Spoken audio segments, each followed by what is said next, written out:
بسم اللہ الرحمن الرحیم۔ شروع اللہ کے نام سے جو بڑا مہربان اور نہایت رحم والا ہے۔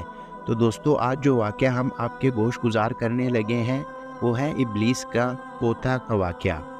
بحقی میں امیر المومنین حضرت عمر فاروق رضی اللہ تعالیٰ عنہ سے روایت ہے کہ ایک روز ہم حضور صلی اللہ علیہ وسلم کے ہمراہ تہامہ کی ایک پہاڑی پر بیٹھے تھے کہ اچانک ایک بوڑھا ہاتھ میں عصا لیے ہوئے حضور صلی اللہ علیہ وسلم کے سامنے حاضر ہوا اور سلام عرض کیا۔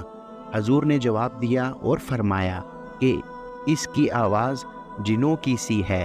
پھر آپ نے اس سے دریافت کیا، تو کون ہے؟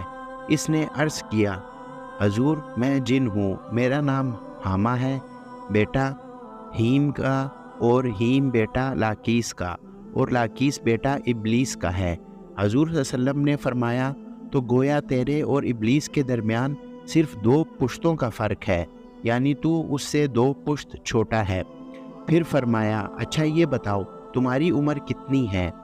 اس نے کہا، یا رسول اللہ، جتنی عمر اس دنیا کی ہے اتنی ہی میری ہے، کچھ تھوڑی سی کم ہوگی لیکن برابر برابر ہوگی۔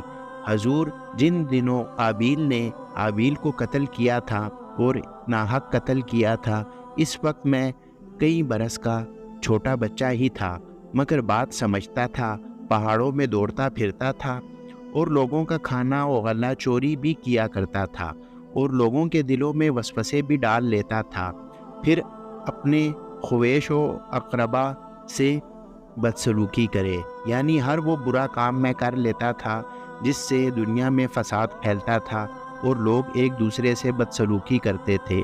قابیل اور حابیل کو جب قتل کیا تھا تو اس ٹائم میں اتنا ہی تھا کہ ہر بات کو سمجھ لیتا تھا۔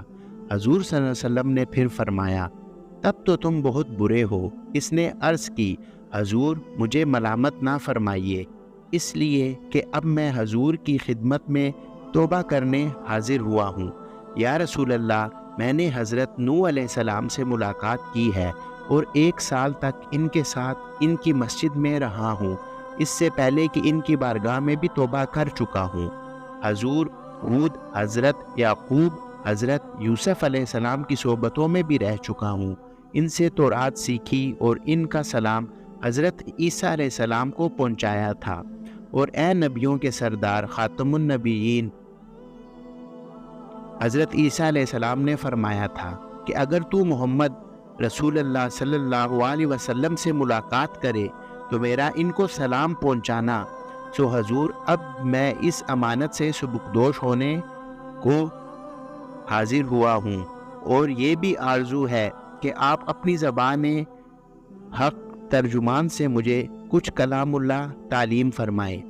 چنانچہ حضور صلی اللہ علیہ وسلم نے اسے سورہ مراسلات، سورہ ام یتسالون، اخلاص اور مظنون اور الشمس تعلیمیں فرمائی، اور یہ بھی فرمایا کہ اے حامہ، جس وقت تمہیں کوئی احتیاج ہو پھر میرے پاس آ جانا، ہم سے ملاقات نہ چھوڑنا۔ حضور حضرت عمر رضی اللہ تعالیٰ عنہ نے فرمایا تھا کہ حضور صلی اللہ علیہ وسلم نے تو وصال فرمایا لیکن حامہ کی بابت پھر کچھ نہ فرمایا۔ خدا جانے حامہ اب بھی زندہ ہے یا مر گیا ہے۔ تو گویا دوستو، آج کے واقعے کا سبق کیا ہے کہ حضور صلی اللہ علیہ وسلم صرف انسانوں کی اصلاح کرنے اس دنیا نہیں آئے تھے، بلکہ وہ جنوں کی بھی اصلاح کیا کرتے تھے۔ وہ بہت بڑی ہستی تھے کہ انہوں نے پوری دنیا کا ذمہ اٹھا رکھا تھا اصلاح کا، جس میں جن اور انس دونوں آتے تھے۔ تو ہمیں بھی ان کی تعلیمات پر عمل کرنے کی اللہ تعالیٰ توفیق فرمائے، اور ہمیں بھی ان کی راہ پر چلنے کی توفیق عطا فرمائے اللہ تعالیٰ۔ تو دوستو، آج کا واقعہ آپ کو کیسا لگا ہمیں کامنٹ سیکشن میں لازمی بتائیے گا، اور ہمارے چینل کو سبسکرائب کیجئے اور بیل آئیکن کو ضرور پریس کیجئے تاکہ ہمارے ہر آنے والی ویڈیو کا نوٹیفیکیشن آپ کو ٹائم پر مل سکے۔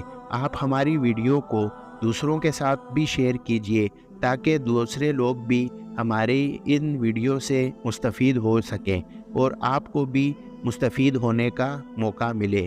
تو دوستو، آپ ہمارے چینل کو سبسکرائب کیجئے اور بیل آئیکن کو ضرور پریس کیجئے تاکہ ہمارے ہر آنے والی ویڈیو کا نوٹیفیکیشن آپ کو ٹائم پہ مل سکے۔ تو دوستو آج کا واقعہ کیسا لگا ہمیں کامنٹ میں لازمی بتائیے گا۔ تو چلیے ملتے ہیں پھر کسی دوسرے واقعے میں، تب تک اللہ حافظ۔